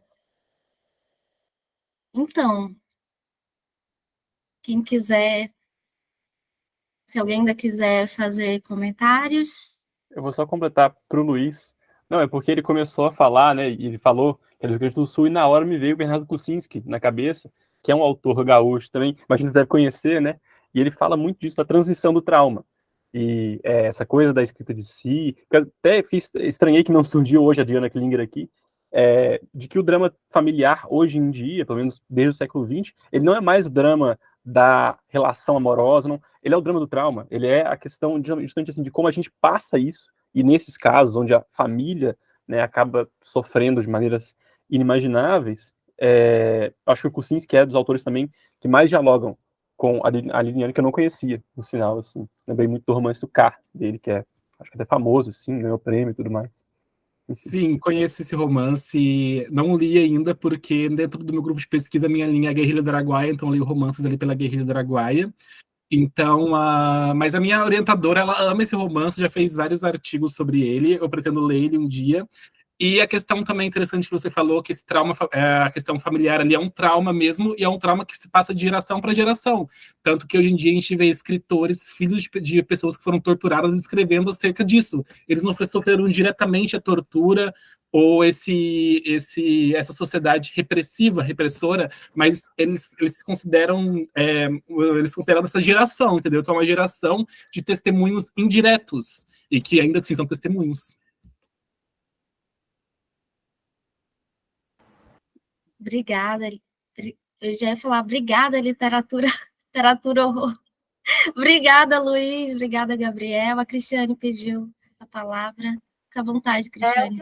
Também para o Luiz, porque eu tenho esse livro aqui, eu não sei se você conhece, Azul Corvo, da Adriana Lisboa, né? Que ela também toca nessa questão da guerrilha do Araguaia, e, né, de toda essa questão também da ditadura no Brasil e tudo mais. E aí era só, né, para falar que quando você estava apresentando, eu fiquei feliz em conhecer a autora que eu não conhecia, mas conheci a Adriana, e aí queria saber se você já conhecia, já fez alguma comparação entre essas obras.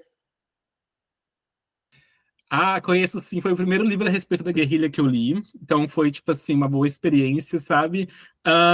Eu vejo na Adriana Lisboa ali um processo maior de ficcionalização do que na Liniane.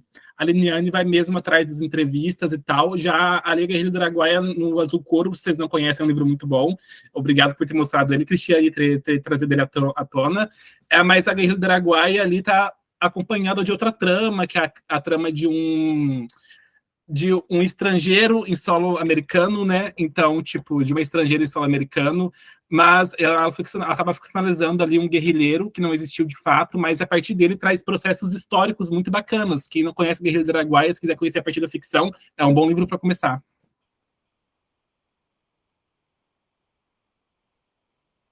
Muito obrigada pelas indicações, pelas reflexões, os diálogos aqui. Então, deixa eu ver se ainda tem mais alguma. Aqui estão parabenizando vocês.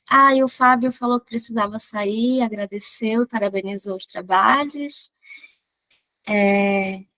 A Beatriz falou que são bons temas de pesquisa, desejou sucesso. Está aproveitando para divulgar o Instagram do nosso grupo de pesquisa, que é coordenado pela professora Renata Rolando.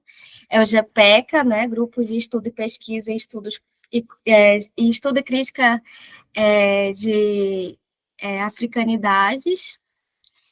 E também o nosso blog. Tem um link lá na bio do Instagram, onde a gente escreve algumas coisas. Compartilha alguns acontecimentos.